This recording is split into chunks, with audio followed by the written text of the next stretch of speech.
नमस्कार साथियों, गौरव ज्ञान धारा में आप सभी का स्वागत है। कक्षा 10 की पुस्तक का कवर आप देख ही रहे हो और इसका अंतिम चैप्टर तक पहुंच चुके हैं अपन। जब लोगों ने शुरू किया है आरबीएसई क्लासेस को पढ़ाना, तब तक अपन जो है अंतिम चैप्टर तक पहुंचे और क्लास नंबर आप देख लीजिए 58, यानी कि कक्षा 10 की किताब आप मानकर चले तकरीबन 60 क्लास 59 क्लास में हो जाएगी। वैसे ये अंतिम चैप्टर है व्यक्तित्व वाला, तो तकरीबन 60 क्लास, यानी कि आप समझ सकते हो कि कितनी मेहनत की गई है इस बैच के अंदर। तो इसके साथ में आप भी न्याय करेंगे। न्याय के मामले में कुछ नहीं है, आपको हमें कोई देना नहीं है, हमें आपसे कोई लेना नहीं है। सिर्फ और सिर्फ आपको नियमितता के साथ में क्लास को देखनी है, उसकी एक एक चीज को जो है ध्यान से सुनना है और याद कर लेना है। एक भी प्रश्न मैं नहीं चाहता कि इसमें से पूछे वो आप लोगों के गलत हो, ठीक है। तो ये चीजें ही आप लोगों को ध्यान रखनी है। अब आज क्या पढ़ रहे हैं अपन? राजस्थान के प्रमुख व्यक्तित्व, जो इसके चैप्टर नंबर 11 में दे रखा है। इसका अध्याय कौन सा है? ये इसका अध्याय 11 है। इसका अध्याय 11 है। आज इस क्लास के अंदर सभी बच्चे, जितने भी जो भी रेगुलर स्टूडेंट है, वो सभी जो है इस क्लास के अंदर कमेंट करके बताएंगे कि अभी तक अपना ये बैच कैसा चला है, आपको इससे क्या लाभ हुआ है, नियमितता बनी है कि क्या सीखने को मिला है, क्या चीज है। कम से कम आप मुझसे ये सीख सकते हो कि अपने जो भी काम करते हैं उसके अंदर नियमित रहना चाहिए, है ना। आप मुझे देखिए, मैं सोमवार से शुक्रवार आप लोगों के लिए पंक्चुअल रहता हूं, नियमित रहता हूं, चाहे मेरे कितना ही काम हो, कितनी चिंता हो, कोई भी चीज हो, लेकिन मैं क्लास मिस बहुत कम करता हूं। कोई रेयर कंडीशन में ही मिस होती है, ठीक है, लेकिन जो है अपने फोकस रहते हैं। तो कम से कम ये तो आप लोगों ने सीखा होगा। और विद्यार्थियों के लिए हर जगह जहां पे बोलना चाहिए, मैं सबसे पहले कोशिश करता हूं कि आप लोगों की आवाज को उठाया जाए, है ना। तो जहां जहां आप लोगों को जरूरत पड़ी है, मैंने आप लोगों का साथ देने की पूरी कोशिश की है। अब ये क्लास जो है ये सेकंड लास्ट है इस किताब की, और फिर लास्ट क्लास आएगी। इसका मतलब ये नहीं है कि आरबीएससी का बैच पूरा हो रहा है अपने। आरबीएससी का बैच पूरा नहीं हो रहा है, लेकिन एक तरीके से मान रख सकते हो कि आधा हो गया, क्योंकि कक्षा 10 की किताब बहुत महत्वपूर्ण है। फिर उसके बाद में कक्षा 9 की किताब अपन शुरू करेंगे सोमवार से, क्योंकि शुक्र शनि रवि तो आप लोगों को पता है कि अपने क्लास आती नहीं है, सोमवार से शुक्रवार आती है। तो कल शुक्रवार को ये कक्षा 10 की किताब पूरी हो जाएगी, ठीक है। थे यूं मत पूछियो कि गुरुजी यहाँ क्या देखे कि सूर्यवंशी मैच आवे जिम्बाब्वे के हाथे। तो मैं जानियो कि क्लास तो अपन रहनी है, पर यूं एक आध कोई छक्को देखने मिल जाए तो वो भी आनंद ले ला, ठीक है। मैं रिकॉर्ड कर दो जी टाइम, अजी बैटिंग स्टार्ट होनी है। चलो शुरू करा क्लास। सबसे पहला ही व्यक्तित्व आप देखिए, निहाल चंद। इन्हें कहा जाता है मोर ध्वज निहाल चंद। इनका पूरा नाम क्या है? मोर ध्वज निहाल चंद। इन्हें किस नाम से जाना जाता है? मोर ध्वज निहाल चंद। निहाल चंद। अब ये किशनगढ़ चित्रकला शैली जब अपन पढ़ते हैं, तो ये किशनगढ़ चित्रकला शैली के चित्रकार हैं। यहाँ के राजा थे सावंत सिंह जी, उनके दरबारी चित्रकार हैं। एक एक लाइन, एक एक शब्द आप लोगों के लिए नोट मेकिंग में मैं लेकर आया हूं। आपको कक्षा 10 की किताब छूने की आवश्यकता तक नहीं है, इस बात की गारंटी है। किशनगढ़ चित्रकला शैली को चरमोत्कर्ष पर पहुंचाने वाले कौन है? ये चित्रकार निहाल चंद है, और ये यहाँ के शासक सावंत सिंह जी के दरबारी चित्रकार थे। अब ये जो बड़ी ठणी का आप चित्र देखते हो, ये जो बड़ी ठणी का देखते हो, गुर्जरी महिला का चित्र है। और ये नाक में जो आभूषण पहना हुआ है, एक बार इससे भी सवाल बना था, ये वेसरी नामक आभूषण है, ठीक है। तो ये चित्र सावंत सिंह जी ने बनाया है। इन्होंने सावंत सिंह जी नहीं, मोरध्वज निहाल चंद ने बनाया है। इन्होंने सावंत सिंह एवं उनकी प्रेयसी बड़ी ठणी को राधा कृष्ण के रूप में चित्रित किया है। ये देखो इस तरीके से।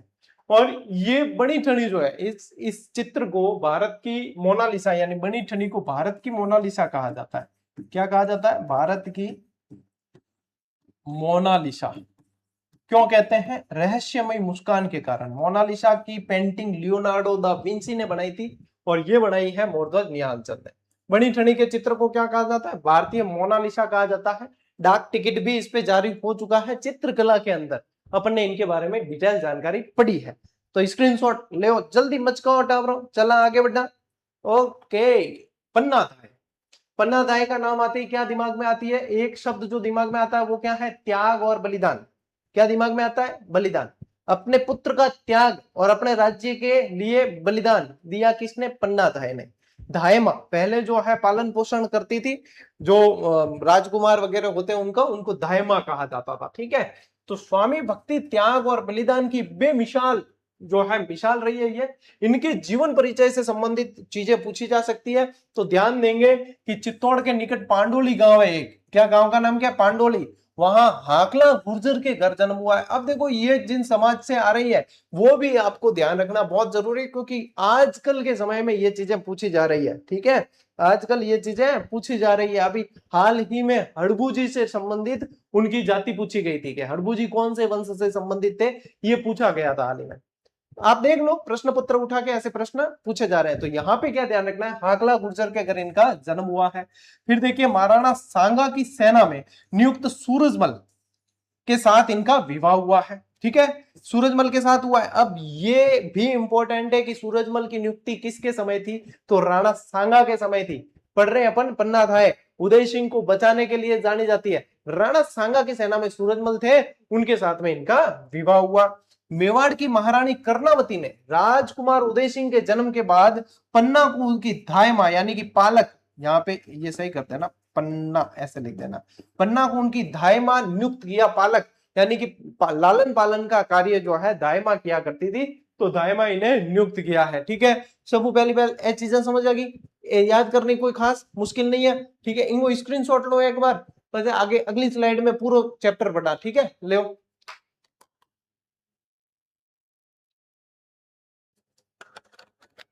जो सिक्स वगैरह जाए ना, तो मैं भी थाने बता दूं कि हाँ गयो भाई छक्को।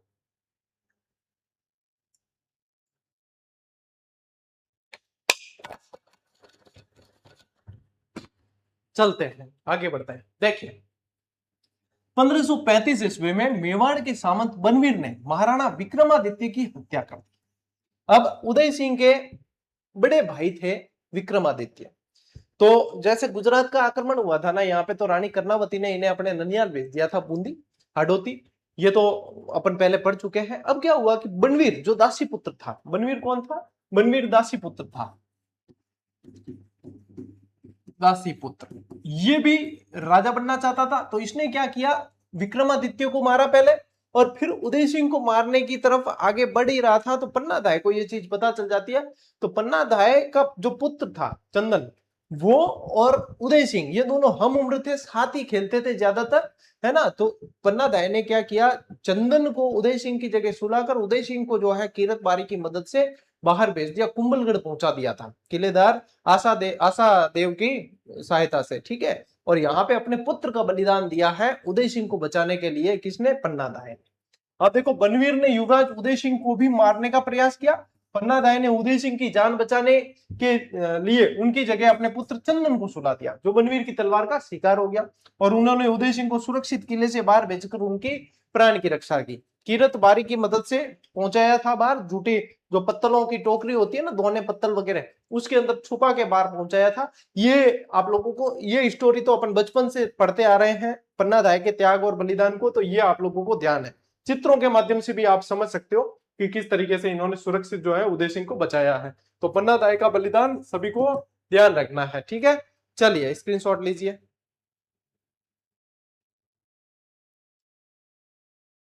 चला आगे बेटा। ओके, अब मारवाड़ की पन्ना के नाम से जाना जाता है। पन्नाधाय किस लिए जानी जाती है, अपने त्याग बलिदान के लिए और मेवाड़ के वंश को बचाने के लिए। ऐसा ही कार्य किया एक बार एक और वंश को बचाने के लिए गोराधाय ने। गोराधाय ने मारवाड़ के अजित सिंह को बचाया। किससे, औरंगजेब से बचाया। मारवाड़ के अजित सिंह को औरंगजेब से बचाया गोराधाय ने, तो इसलिए इन्हें मारवाड़ की पन्नाधाय कहा जाता है।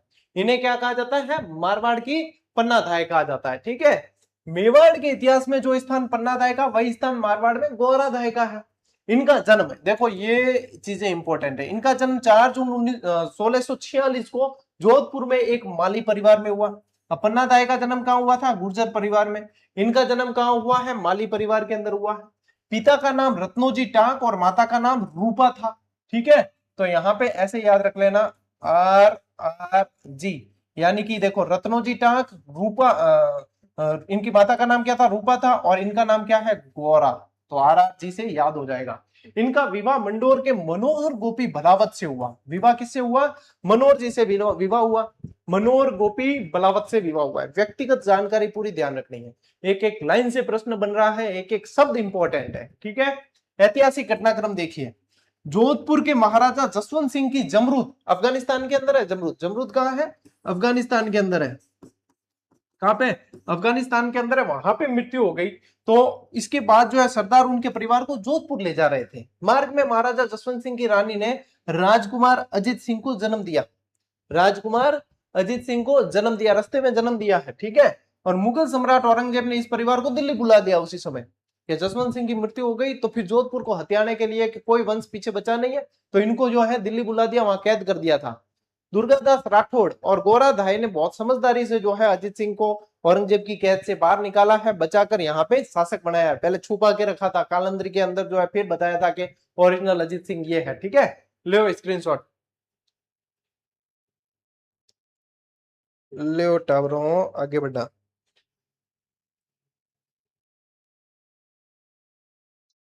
देखिए, अब औरंगजेब के इरादे ठीक न होने के कारण वीर दुर्गादास और मारवाड़ के वफादार सरदारों ने राजकुमार को बचाने की योजना बनाई। गोराधाय ने एक साधारण सफाई कर्मी का भेष रचाया और शाही पहरे में राजकुमार को टोकरे में छिपाकर सुरक्षित बाहर ले आई। उन्होंने स्वयं के पुत्र को अजित सिंह के स्थान पर रख दिया बलिदान के लिए, ठीक है। राजकुमार को सपेरे के भेष में मौजूद मुकुंदास खींची को सुपुर्द कर दिया था। तो इन्होंने जो है मुकुंदास खींची की मदद से यहाँ पे अजित सिंह को बाहर निकाला है। तो ये अजित सिंह को मतलब बचाकर लाने के अंदर और अपने पुत्र के जो है बलिदान के लिए वहां छोड़ दिया था, इसलिए इन्हें मारवाड़ की पन्ना कहा जाता है। गौराधाय के इस अपूर्व त्याग को जोधपुर राज्य के राष्ट्रगीत धूषा के रूप में गाया जाता है। अरे धूसो बाजसा राठौड़ा थारी मारवाड़ रो धूसो बाजसा। 1711 ईस्वी में जोधपुर में उनकी स्मृति में 6 खंभों से युक्त छतरी का निर्माण किया। ये खंभों की संख्या याद रखना। और जोधपुर में इनके नाम से गोराधाय बावड़ी भी स्थित है। ये रहे भाई साहब आपके आने वाले आगामी प्रश्न, क्या है कि एक तो धूषा गीत गोराधाय की याद में, दूसरा 6 खंभों की छतरी, और तीसरा गोराधाय बावड़ी, ठीक है। हो गया कंप्लीट गोराधाय मारवाड़ की पन्ना। लीजिए स्क्रीनशॉट। रिव्यू लियो है सूर्यवंशी के खिलाफ, सूर्यवंशी नॉट आउट, बधाई हो। आगे बढ़े। गौरी बाई, इनसे प्रश्न बना था, अभी इनसे प्रश्न बना था। गौरी देवी अलग है, गौरी बाई अलग है, ठीक है। गौरी देवी अलग, गौरी बाई अलग, इसलिए ध्यान रखना कि डूंगरपुर के नागर ब्राह्मण परिवार में जन्मी कृष्ण भक्त कवयित्री कौन थी, गौरी बाई थी, ठीक है। कहां, डूंगरपुर के अंदर। इन्हें वागड़ की मीरा के नाम से जानते हैं, यही प्रश्न बना था। किन्हें वागड़ की मीरा के नाम से जानते हैं? एक ऑप्शन दिया गौरी बाई, एक ऑप्शन दिया गौरी देवी।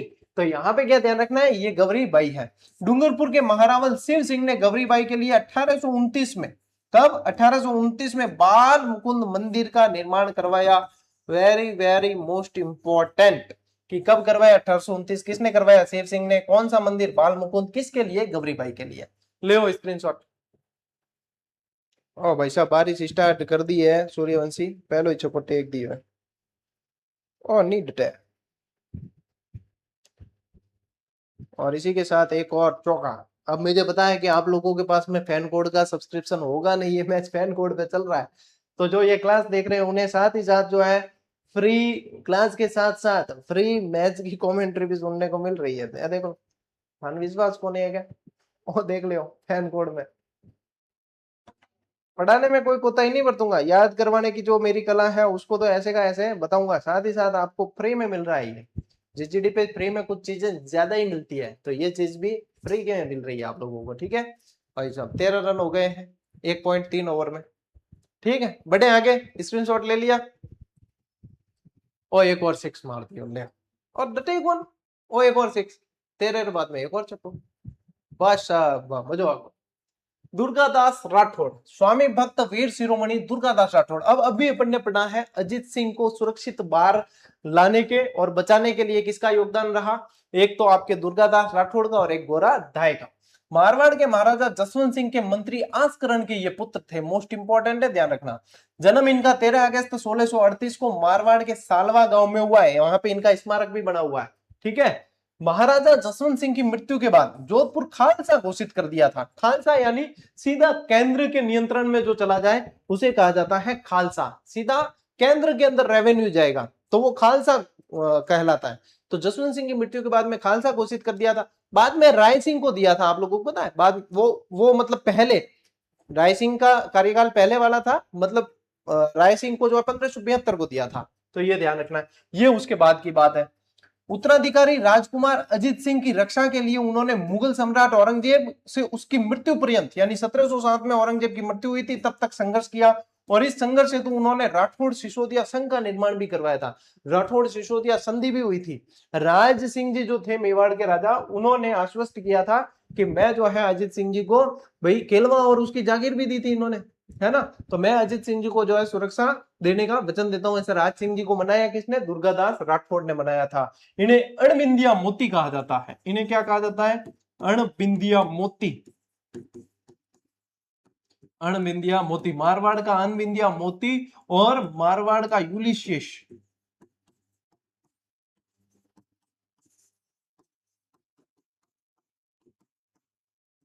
ठीक है, ये ध्यान रखना। लो स्क्रीनशॉट, आगे बढ़ा। ओके, देखिए औरंगजेब के विद्रोही पुत्र शहजादा अकबर को सहायता दी और उसके पुत्र पुत्री यानी कि बुलंद अख्तर और सैफुन्निसा को उनके धर्म इस्लाम के अनुचित जो है शिक्षा प्रदान की है। तो इन्होंने अपनी सहिष्णुता का प्रदर्शन किया, उच्च सहिष्णुता। इन्होंने ऐसा नहीं कहा कि भाई ये उसके पुत्र पुत्री है तो हमारी अनुसार ही पढ़ेंगे, उनके अनुसार ही शिक्षा दीक्षा की व्यवस्था की। ठीक है, ये यहाँ पे फिर बाद में जो है ये इसके जो ये शहजादा अकबर था ना, ये खिलाफ हो गया था। ठीक है, शहजादा अकबर जो है वो खिलाफ हो गया था इसके, बुलंद अख्तर के और इनके। अंतिम समय देखिए, अजीत सिंह ने अनबन होने के बाद सपरिवार मेवाड़ चले गए थे। महाराजा अजीत सिंह से अनबन होने के बाद कौन? वीर दुर्गादास राठौड़ जो है वो मेवाड़ चले गए थे। फिर वहां से चले जाते हैं उज्जैन और अपना अंतिम समय उज्जैन के अंदर ही बिताते हैं। और कहा जाता है कि उज्जैन की शिप्रा नदी के तट पर ही इनकी छतरी बनी हुई है, वहीं पे इनकी मृत्यु हो गई थी। ठीक है, 22 नवंबर 1718 को उज्जैन में इनकी मृत्यु हो जाती है। और मारवाड़ में इनकी वीरता के लिए कहा जाता है मायड़ ऐसा पूत जन जैसा दुर्गा दास। ठीक है, यहीं पे उज्जैन के अंदर ही इनकी क्या है? छतरी बनी हुई है। ठीक है, ऐसा योद्धा जो घोड़े पर ही सवार रहता था वो थे दुर्गादास राठौड़। ठीक है, लीजिए स्क्रीनशॉट।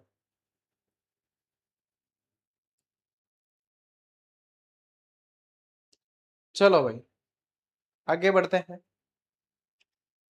दूरसा आड़ा, दूरसा आड़ा। अब ये महाराणा प्रताप के समकालीन थे। अकबर के वहां पे कवि थे लेकिन महाराणा प्रताप के समकालीन थे, ये ध्यान रखना। तो मुगल सम्राट अकबर के समकालीन, महाराणा प्रताप और रावचंद्र सेन के समकालीन रहे हैं। देश प्रेम की भावना से इन्होंने यशोगान किया है। और विरुद्ध छिहत्तरी इनकी प्रमुख रचना है। इनकी सर्वाधिक प्रसिद्ध रचना रही है कीर्तार बावनी भी इनकी रचना है, और वीरम देव सोलंकी रा दुहा ये भी इनकी प्रमुख रचना है। सभी मोस्ट इंपॉर्टेंट कर देना। दूरसा आड़ा ने ही ये कहा था, जो वो अपने पुस्तक है ना कौन सी, वैली किशन रुक्मणी री, उसे पंचम वेद और 19वां पुराण दूरसा आड़ा ने ही कहा था। मोस्ट इंपॉर्टेंट है, याद रखना। ठीक है, इसके बाद में पढ़ते हैं अपन दयालदास। दयालदास जो है दयालदास री ख्यात बहुत ही मोस्ट इंपॉर्टेंट रही है। ठीक है, बीकानेर रे राठौड़ा री ख्यात, दयालदास री ख्यात, इनके रचनाकार ये थे। 1798 में जो है बीकानेर के कुड़िया नामक गांव में इनका जन्म होता है। जन्म स्थान ध्यान रखना बीकानेर के कुड़िया में। आजकल ये चीजें पूछी जा रही है। हाल ही में दामोदर दास राठी का जन्म स्थान पूछा था, पोखरण जैसलमेर। ठीक है, तो इनका भी पूछ सकते हैं। इसकी हस्तलिखित प्रति जो है किसकी? ख्यात साहित्य के अंदर राठौड़ों की उत्पत्ति से लेकर महाराजा सरदार सिंह के राज्यारोहण तक का इतिहास दर्ज है इनकी कर देना, इनकी हस्तलिखित प्रति में। ठीक है, यह बीकानेर राजवंश का विस्तृत विवरण जानने के लिए अत्यंत महत्वपूर्ण है। और इसमें जो है इनकी जो प्रति है इसके अंदर मुगल मराठों के राठौड़ों से संबंध, फरमानों और निशानों का राजस्थानी में अनुवाद और बीकानेर की प्रशासनिक व्यवस्था को समझने की जानकारी मिलती है। यानी अंदर क्या क्या मिलता है वो भी सारी चीजें आप लोगों को इसके अंदर ध्यान रखना है। दयालदासरी ख्यात और क्या ध्यान रखना है? बीकानेर रे राठौड़ारी ख्यात, ये रचना किसने की है? दयालदास ने की है। ठीक है, लीजिए स्क्रीनशॉट।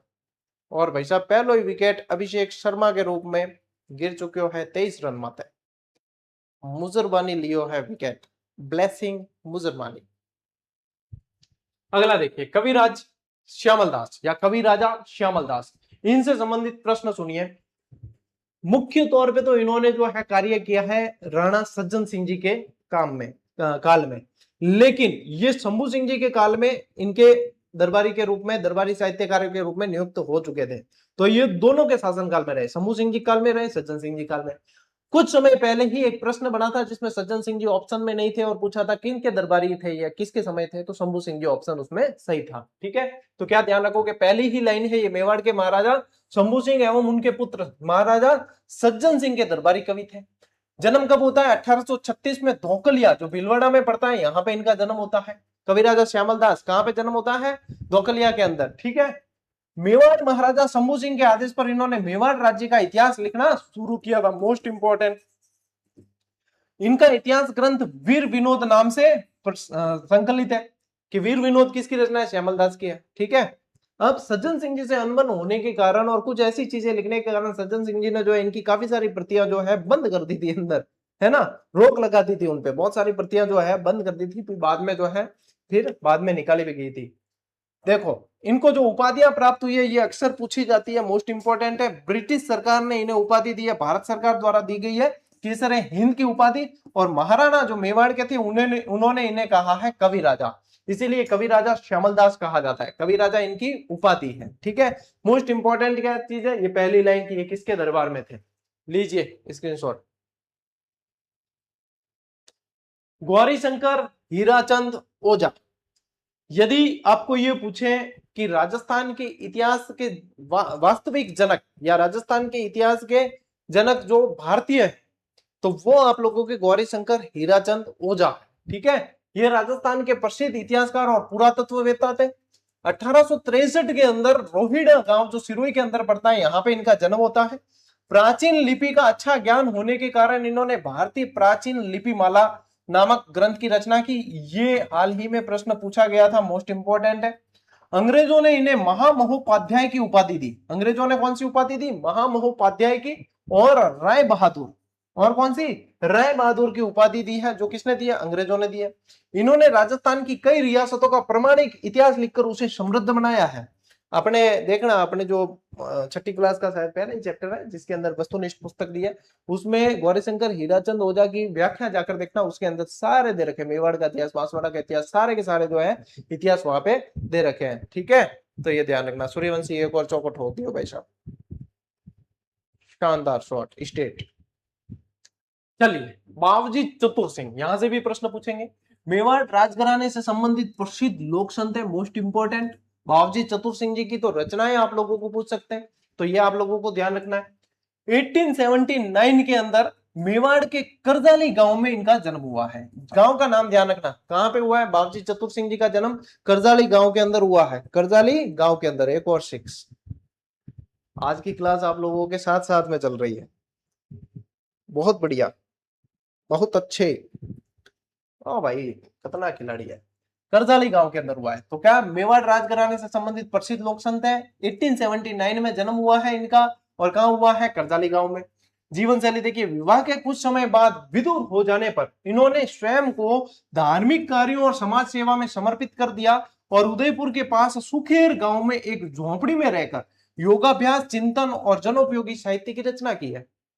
विदुर हो गए, ये पूरी लैंग्वेज इंपॉर्टेंट है कि ऐसे ऐसे प्रश्न भी बन सकता है, कौन से ऐसे जो है संत रहे जो विदुर होने के बाद में जनोपयोगी कार्य किए हैं, उन्होंने ऐसे साहित्य लिखे हैं। ठीक है, और रहे कहां है, सुखेर गांव के अंदर रहे हैं। ठीक है, ये संस्कृत और राजस्थानी भाषा के अच्छे जानकार थे, और इनकी रचनाएं जो है मोस्ट इंपोर्टेंट। तो थे गए गुरु जी रचना तो लिखा ही नहीं, तो एक बार स्क्रीनशॉट लो, रचनाएं भी लिखा सारी की सारी। ठीक है, ले स्क्रीनशॉट, इनकी रचनाएं मोस्ट इंपोर्टेंट है, जो आने वाले समय में आप लोगों को पूछी जाएगी।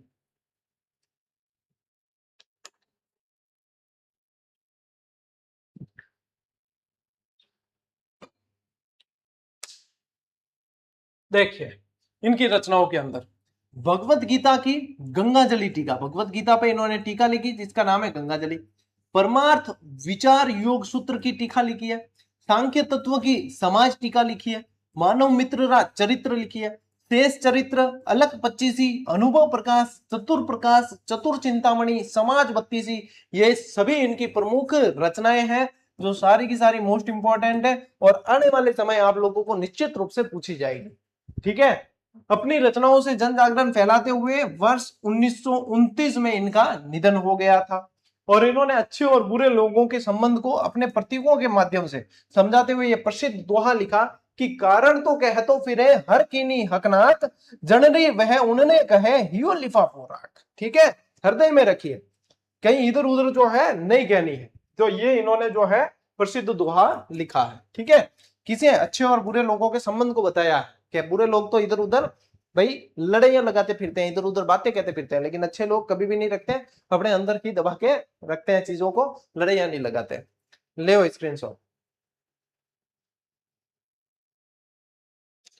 चलिए, बीरबल सिंह, अब किसान आंदोलन से रिलेटेड, प्रजा मंडल से रिलेटेड ये वाले कैरेक्टर, ये वाले चरित्र, ये वाले व्यक्तित्व आ चुके हैं। ठीक है, तो अब जो है व्यक्तित्व जिस तरीके से आप लोगों के आरबीसी किताब में दिए, मैं उसी तरीके से बता रहा हूं। बीरबल सिंह ये बीकानेर प्रजा परिषद के सक्रिय सदस्य थे। देखो, चित्र एआई से जनरेटेड है तो हूबहू चित्र में होगा, ये आस मत करना कि हूबहू नहीं है। ठीक है, गंगानगर जिले के रायसिंह नगर, तत्कालीन गंगानगर के अंदर रायसिंह नगर में इनका जन्म हुआ था, और सामंती अत्याचारों का पुरजोर विरोध करने तथा नागरिकों के अधिकारों की प्राप्ति के लिए होने वाले हर आंदोलन में हमेशा आगे रहते थे। ये बीरबल सिंह जो है हमेशा आगे रहते थे। आजकल भी आंदोलन किस कदर चल रहे हैं और किस कदर छात्र संघर्ष कर रहे हैं, ये आप लोग देख रहे हो। मैंने आप लोगों के लिए एक मार्मिक कविता लिखी थी और सुनाई भी थी आप लोगों को, है ना। तो देखो, सभी लोगों की अलग अलग विचारधारा होती है, और मैंने एक चीज बहुत मैं स्पष्ट रहता हूं इसमें, न तो मैं किसी पार्टी विशेष की बात करता हूं, न मैं किसी पार्टी विशेष के पक्ष में, न विपक्ष में। मैं सिर्फ और सिर्फ छात्रों के पक्ष में, छात्रों के साथ गलत होगा तो मैं निश्चित रूप से बोलूंगा। अब उस प्रोटेस्ट की आड़ में यदि कोई दूसरी बातें कर रहा है या उनका स्वार्थ सिद्ध कर रहा है, मुझे उससे कोई लेना देना नहीं। मैं ये देखता हूं कि छात्रों को लाठियां पड़ी वो गलत है, ये छात्रों की मांग गलत नहीं है। छात्र कह रहे हैं कि मानसून सत्र में बात होनी चाहिए, बात होनी चाहिए, पेपर लीक पे रोक लगनी चाहिए, लगनी चाहिए। ये लाठियां उन पेपर लीक करने वालों पे पड़नी चाहिए थी। इतने इंडिया के अंदर रेप हो रहे हैं, उन रेपिस्टों पे पड़नी चाहिए। जिनको पढ़नी चाहिए वो खुलेआम घूमते हैं, जिनको नहीं पढ़नी चाहिए उनको लाठियां पड़ रही है। तो फिर भी दूसरा पक्ष ये सोचता है कि ये गौरव सिंह जी की कौन सी विचारधारा है, कि ये कौन सी पार्टी के समर्थक। मैं किसी पार्टी का समर्थक नहीं हूं। मैं अपनी और यदि हो भी तो मैं कभी भी, है ना, मैं एज अ टीचर ही बात करता हूं, क्योंकि विद्यार्थी मुझे जुड़े ना, वो कोई पार्टी देखकर नहीं जुड़े। और विद्यार्थी ये जानते हैं कि यदि कहीं गलत हो रहा है तो सर जो है आवाज जरूर उठाएंगे, और ये आवाज आगे तक जाती है। तो ये चीजें आप लोग सभी जानते हैं। ठीक है, वही चीजें जो समझ जाए, बिन समझाने की जरूरत नहीं है, जो नहीं समझे वो परिवार सदस्य नहीं है। प्रजा परिषद सम्मेलन देखिए, 30 जून 1946 को प्रजा परिषद ने रायसिंह नगर के अंदर कार्यकर्ताओं के सम्मेलन आयोजित कर आगे की रणनीति पर विचार विमर्श किया, और वहां पे गोलीबारी होती है। वहां पे गोलीबारी होती है, एक बार स्क्रीनशॉट लो, आगे बढ़ते हैं। वहां पे अत्याचार होता है। फिर देखिए, झंडा अभिवादन कार्यक्रम चल रहा था 1 जुलाई 1946 को। कब चल रहा था? 1 जुलाई 1946 को। इस दिन कार्यकर्ता अपने हाथों में तिरंगा झंडा लिए सम्मेलन स्थल पर पहुंचे, और इसी दौरान रेलवे स्टेशन पर कार्यकर्ताओं की गिरफ्तारी और उन पर हो रहे जुल्म की सूचना मिली। घटनाक्रम और बलिदान क्या था? सूचना मिलते ही बीरबल सिंह के नेतृत्व में कार्यकर्ता हाथों में तिरंगा थामे स्टेशन की तरफ बढ़ने लगे कि वहां पे अत्याचार हो रहा है, तो तुरंत ही वो आगे बढ़ने लगे। ठीक है, और इससे घबराकर सरकारी अधिकारियों ने अंधाधुंध गोलियां चला दी। क्या किया? अंधाधुंध फायरिंग की। सरकारी गोलीबारी में एक गोली जो है बीरबल सिंह को लगी, लेकिन उन्होंने घायल होने पर भी तिरंगे को नीचे नहीं गिरने दिया। यानी कि देश के साथ रहे हैं, देश के विरोध में नहीं, देश के साथ रहे हैं, अत्याचार के विरोध में रहे हैं। ठीक है, फिर देखिए, घायल अवस्था के अंदर भी वीर बीरबल सिंह के मुख से लगातार झंडा ऊंचा रहे हमारा, झंडा ऊंचा रहे हमारा, के देश प्रेम से ओतप्रोत बोल फूट रहे थे। यानी कि अपने देश से कितना प्रेम करते थे। अपने देखो, झंडे को जो है आंच नहीं आने दी, जब तक इनके सांसें चलती रही तब तक इन्होंने झंडा ऊंचा ही रखा है। ये थे बीरबल सिंह। इनके ये कार्यक्रम का दिन ध्यान रखना, 1 जुलाई 1946। ठीक है, लीजिए स्क्रीनशॉट।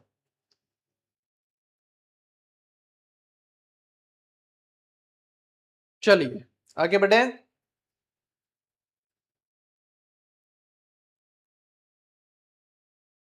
एक बॉल देख ला, सूर्यवंशी स्ट्राइक में थे, बस बढ़ जा आगे। स्क्रीनशॉट ले लो। आज के अंदर ही थोड़ा सा क्या कर रहा है, सब चीजें जरूरी है, जिंदगी जीनी है। और देखो, ठोकियो ना, एक बॉल देखी, फायदा होगा, चौक हो गए, 36 पर चौका गया, 40 हो गए। चलिए आगे बढ़ते हैं। विजयदान देथा। यदि अपन राजस्थानी साहित्य पढ़ते हैं, क्या पढ़ते हैं? राजस्थानी साहित्य पढ़ते हैं, और विजयदान देथा को नहीं पढ़ा तो फिर क्या ही साहित्य पढ़ा। इन्हें विज्जी के नाम से जानते थे, इन्हें विज्जी के नाम से जाना जाता था। इन्हें राजस्थान का शेक्सपियर कहा जाता है। 1 सितंबर 1926 को बोरुंदा जोधपुर के अंदर इनका जन्म हुआ है। कब हुआ है? बोरुंदा जोधपुर में। अब जन्म और सन इसलिए ध्यान रखना है क्योंकि आजकल कालक्रम से रिलेटेड चीजें पूछी जा रही है, कालक्रम से रिलेटेड पूछी जा रही है, इसलिए जन्म जो है सारे ध्यान रखने हैं। ये बिच्ची उपनाम से अत्यंत प्रसिद्ध थे।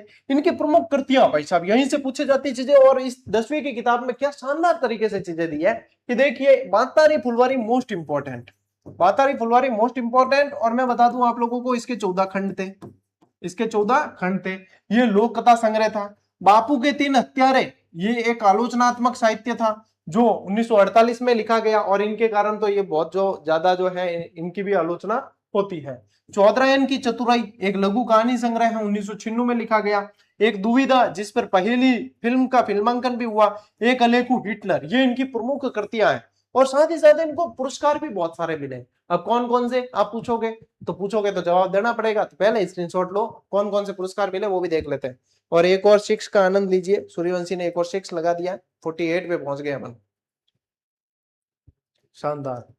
सूर्यवंशी कितने माते खेल रहे? 44 माते पहुंच गए। हो स्टेट 6 वो भी मुजरबानी पे। और रामसा कमेंट और कर रहा है, सूर्यवंशी फोड़े आज तो। और ध्यान नहीं रामसा ने के क्लास रिकॉर्ड होते टाइम के तो देख भी रिया है। 16 बॉल में 44 रन, 48 में से 44 सूर्यवंशी के है। चलिए देखिए, अब संस्थान से जुड़ा रूपायन संस्थान जो बोरुंदा के अंदर है, उसके सह संस्थापक रहे हैं विजयदान देथा जी। ठीक है, रूपायन संस्थान के सह संस्थापक रहे हैं। प्राप्त पुरस्कार और सम्मान क्रम से ध्यान रखना रे बेटा जी, क्रम पूछी क्या पूछी? क्रम। 1974 में केंद्रीय साहित्य अकादमी पुरस्कार मिला। 1992 में भारतीय भाषा परिषद पुरस्कार मिला। 2002 में बिहारी पुरस्कार मिला। 2006 में साहित्य चूड़ामणि पुरस्कार मिला। 2007 में पद्मश्री और 2012 में राजस्थान रत्न। अब ये तो लगभग लोगों को याद ही रहता है कि 2007 में कौन सा मिला है, 2012 में कौन सा मिला है। 2007 में तो मिला है पद्मश्री और 2012 में मिला है राजस्थान रत्न। इसके अलावा ये वाले ध्यान रखना। तो सबसे पहला पुरस्कार कैसे याद रखोगे? ऐसे याद रखना कि सबसे पहला पुरस्कार सेंट्रल ने दिया है, तो सेंट्रल यानी कि केंद्रीय, तो केंद्रीय साहित्य अकादमी पुरस्कार। फिर केंद्र में क्या? केंद्र यानी क्या? तो केंद्र यानी भारत, तो फिर भारतीय भाषा परिषद पुरस्कार।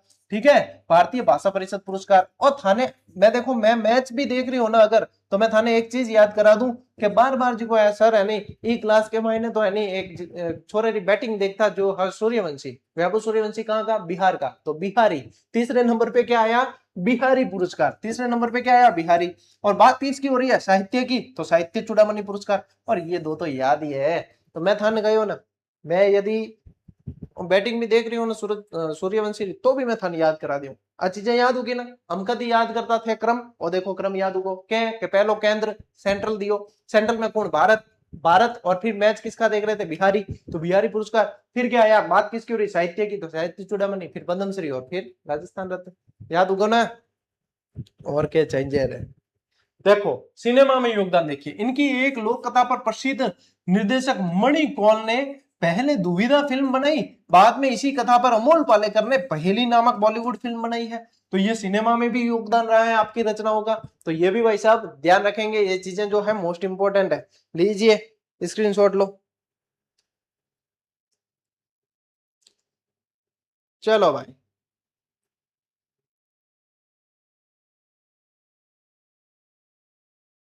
बड़े आगे। अब आते हैं कन्हैयालाल सेठिया पे। जैसा योगदान विजयदान देथा का है ना, वैसा ही योगदान राजस्थान के साहित्य में कन्हैयालाल सेठिया साहब का भी है। ठीक है, तो ये ध्यान रखना। देखिए, ये राजस्थान के अत्यंत यशस्वी साहित्यकार रहे हैं। इनका जन्म 11 सितंबर 1919 को सुजानगढ़ चूरू में हुआ है। विजयदान देथा जी का जन्म कहाँ हुआ? बोरुंदा जोधपुर में। इनका जन्म कहाँ हुआ है? सुजानगढ़ चूरू में। इन्होंने अपनी शिक्षा सुजानगढ़ और कलकत्ता से प्राप्त की है। स्वतंत्रता संग्राम और सामाजिक कार्य देखिए, 1934 में महात्मा गांधी जी के संपर्क में आए तथा खादी प्रचार और दलितोद्धार के कार्य किए। यानी कि ये जो है ना, स्वतंत्रता आंदोलन का भी हिस्सा रहे हैं, स्वतंत्रता आंदोलन का हिस्सा रहे। भारत छोड़ो आंदोलन, इस आंदोलन में सक्रिय भूमिका निभाई इन्होंने। और 1945 में बीकानेर प्रजा परिषद के प्रमुख कार्यकर्ता के रूप में सामंतवाद का कड़ा विरोध किया। मैं कह रहा हूं आने वाले समय आप लोग एक प्रश्न देखोगे कि राजस्थान के कौन से साहित्यकार थे जो बीकानेर प्रजा परिषद से जुड़े हुए थे। कन्हैयालाल सेठिया, जन्म कहां हुआ? चूरू के अंदर। तो ये ध्यान रखना है, बीकानेर प्रजामंडल से जुड़े हुए थे। या फिर ये डायरेक्ट लाइन देके और फिर ऐसे पूछ सकते हैं, या इनके संबंधित कूट बना के पूछ सकते हैं। कैसे भी पूछे तो मैंने बता दिया है, प्रश्न यहां से बनेगा। ठीक है, स्क्रीनशॉट लो, आगे बढ़ते हैं। हमें भाई साहब ईशान किशन भी पढ़े। देखिए साहित्य कृतियां देखिए, प्रसिद्ध गीत है इनका धरती दोहरावी। ठीक है, आ तो सुरगा ने शर्मावे और तो इपर देव रमन ने आवे धरती दोहरावी। पाथल और पीथल, जिसमें एक कैरेक्टर महाराणा प्रताप और एक कैरेक्टर पृथ्वीराज राठौड़ है। ठीक है, जो अमर लोकप्रिय गीत है। वनफुल 1941 की रचना है, इनका पहला काव्य संग्रह है वनफुल। अग्निवीणा 1942 में देश प्रेम और राष्ट्रीयता से ओतप्रोत है ना, और जिसके कारण इन पर राजद्रोह का आरोप भी लगा था। क्यों लगा था? क्योंकि देखो स्वतंत्रता संग्राम का हिस्सा रहे, सरकार थोड़ी चाहती है कि ऐसी जो काम कोई करे या और प्रेरित करे आंदोलन को, तो इन पर राष्ट्रद्रोह का भी, राजद्रोह का भी आरोप लग गया था। कुण जमीन रो धनी, ये भी इनकी रचना है। इस कविता के माध्यम से कृषक यानी कि किसान समुदाय को जागृत किया। इनकी ज्यादातर रचनाएं अंग्रेजों के विरुद्ध यानी कि भारतीयों को जागृत करने के लिए थी। ठीक है, ये ध्यान रखेंगे। और देखो लीलटास, निग्रह, शबद, सत्यवादी, ये सब इनकी प्रमुख कृतियां रही है। अब कई सारी प्रतियों के लिए इन्हें कई सारे अलग अलग पुरस्कार भी मिले। ये देख लो, ये कृतियों के सारे जो है यहाँ पे अपने जेड जमा रखी है। ठीक है, ये देख लेना। तो मैं वो भी बता देता हूँ कौन सी कृति के लिए कौन कौन से पुरस्कार मिले हैं। एक बार स्क्रीनशॉट लीजिए आप, फिर मैं वो भी बता देता हूँ। देखो भाई साहब, अब राजस्थान निर्माण के दौरान आबू को राजस्थान में सम्मिलित करवाने के लिए कड़ा संघर्ष किया है। भाई मोस्ट इंपॉर्टेंट लाइन है, एकीकरण से संबंधित चीजें पूछी जाती है। राजस्थानी भाषा को संवैधानिक मान्यता दिलाने के लिए प्रयास किया। हल्दी घाटी चतुशताब्दी समारोह 1976 में जब हुआ, चित्रकूट मेला 1976 में जब हुआ, पश्चिमी सांस्कृतिक परिषद उदयपुर में सक्रिय भागीदारी निभाकर राजस्थान की विरासत का संरक्षण किया है। यानी इसमें इसमें और इसमें इन्होंने भाग लिया है। ठीक है, और इनको देखो 1976 में लीलटास कृति के लिए केंद्रीय साहित्य पुरस्कार दिया गया। 1987 में शबद कृति के लिए सूर्यमल मिश्रण पुरस्कार दिया। 1988 में निर्ग्रंथ कृति के लिए मूर्ति देवी पुरस्कार दिया, और सतवादी कृति के लिए टाटिया पुरस्कार दिया है। 2004 में पद्मश्री, 2012 में राजस्थान रत्न। 2004 में पद्मश्री और 2012 में राजस्थान रत्न। 76 में लीलटास, 76 में लीलटास को मिला है केंद्रीय। देखो इनको भी पहला केंद्रीय है, क्रम से जमाओगे तो। 87 में शबद, याद हो जाएगा, 87 में शबद, ऐसे याद कर लेना। 88 में निर्ग्रंथ, निर्ग्रंथ के लिए मूर्ति देवी पुरस्कार। सत्यवादी के लिए टाटिया के, सत्यवादी टाटिया, यूं याद रखो, सत्यवादी गुणों के टाटिया हो तो सत्यवादी के लिए टाटिया पुरस्कार। 2004 में पद्मश्री, 2012 में राजस्थान रत्न। कन्हैयालाल सेठिया साहब से रिलेटेड। लीजिए स्क्रीनशॉट।